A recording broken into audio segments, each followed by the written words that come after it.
there were some people who got out from the Anglican Church of the United States. That's why there's two churches here. The Anglican Church, Missionary Anglican Church of Africa, is operating in the United States, and the Anglican Church of the United States. Now some of them just wanted to be Catholic, and there's around 150 of these priests who converted, together with 100,000 of their congregation.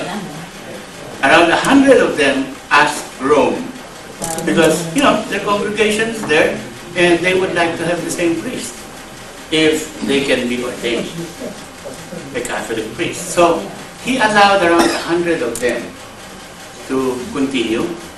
I think they got 2 years theological studies on Catholic doctrine, and they were ordained Catholic priests. No, no. Yeah, Anglicans are Episcopalians. They don't have apostolic succession, right? So they are not real priests as far as the Catholic Church is concerned. The baptism is real, but because they don't have, only the bishop can ordain. They don't have bishops who have that line of succession. But anyway, going back to that, and usually the question that a caller will always come in is, you're married, because most of them are married. What do you think about celibacy? I haven't seen anyone answer yet except this way. Had I known how it is to be a Catholic priest, a real priest, it would have been better if I was not married. As Jess said, your loyalties now are divided, because your priorities is your family or my congregation. And they have a hard time balancing that. And I think most of their answers is, it's a good thing that they have celibacy. At least you will not have to confront the problems we now have as married priests. Now, in the Eastern Orthodox Church, they're married. And there are even some Catholic churches with the Eastern rites whose priests are married. So it's not a doctrine, it's a discipline to make it easier for the life of the priest. Okay? Yeah, I had a question for Jess, since you said before the marriage between a man and a woman is only valid if they have the idea of procreation. So how do you explain the validity of the marriage between the Blessed Mother and Joseph? Because each of them were under celibacy. Well, you had the answer's there. What do you call this? That comes Spirit 220, God. Hold on a second. Must be an emergency. Normally. Take Jesse. Be careful what you say. Hello? Hello? Is God calling? Give the answer. Okay. No, he wants Jess to answer, not me. I have Oh, to no, answer. just brought it up. Yeah. I thought that would be the ideal, but if you got an answer. You see, during that time, because of the expectation of the Jews, Oh, sorry about that. okay, go ahead. What was the So question? the marriage between Joseph and Mary was And not Mary. valid. Was that a valid marriage? Yeah. Tough question. Good question. Yeah, it's a Very good good question. question. It needs an answer. I think I have an answer too. I just Well, I'll have to ask some of our priests about it. I don't know. But on that I would people be guessing. sarcastic. Okay, here's the thing. But During that time, remember they were Jews, right? They were not Catholics. They were Jews. They were not Oh, yeah, they were- Christians. yeah, Okay. they were- Wait, Before you go on, because what you pointed out was from the beginning Okay, of okay. time. Right. Okay. Now, there was a promise of a Messiah. And in the scriptures, it will be through a virgin birth. Okay?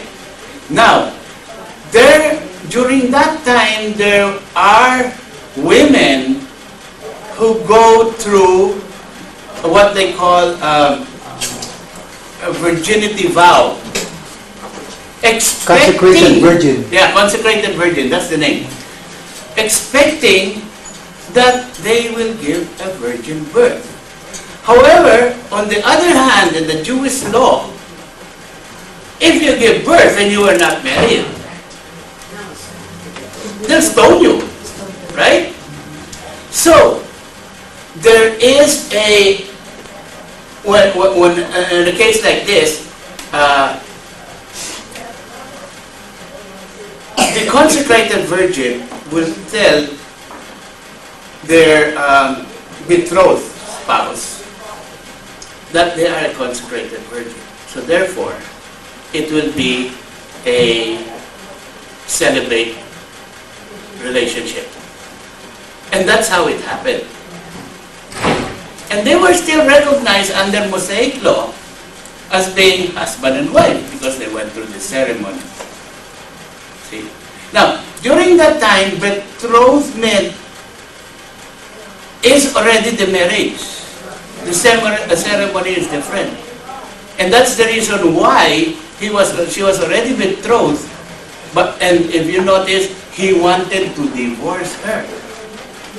But only because of the embarrassment that he would have to go through. So that she can just go away. And not be, oh, they're divorced, she went away, she's gone, nobody knew that she gave birth. Okay? So she wouldn't be stoned to death. Okay? But there are relationships under the old law that are like that. Right from the very beginning, it was more a sort of a guardianship. And usually that happens, when that happens, the groom is a much older man than the bride. Because the idea is for that man just to protect the bride who is a consecrated virgin. It just so happened that she was the Virgin Mary. And that answers all the civil aspects of it, according to the law, whatever law is on the book. The question is it a valid marriage in God's name? Okay. That's a hard question to answer, but I tell you one thing though. God made the law. He is above the law. That's the only way I can answer that, right? Like, there's no way to go to heaven except through baptism, right? But can you hold God to that? Oh, this guy was never baptized. Why is he in heaven? Because he had a baptism of desire. Because it's up to him. See, we do not know how his mind works. This doctrine and all these laws of the church is for us to follow. But if he desires to go above the law, he can go above the law. And this is a basic doctrine also, that God can go above the law. I believe that. Right? See? Who are we to question? I didn't mean to question. No, but then, if we go through the law, you're right. You're right. See? Well, if I go, well, yeah, all right. You're right. No question. Yeah. But you always hear the word God works in strange ways. I'd rather change that to God works in mysterious ways. So we cannot question what he does. But he has laid down the law to us. We have to follow that. Last question. So we went into holy orders, matrimony, and as you mentioned, the two aspects of marriage is both unitive and procreative. And if you do not have those intentions, it becomes an invalid marriage.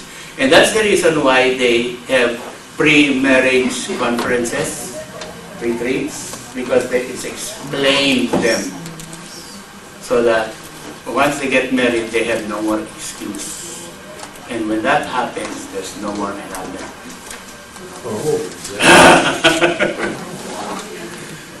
Because, most of this annulment is because they did not really know what they were getting into.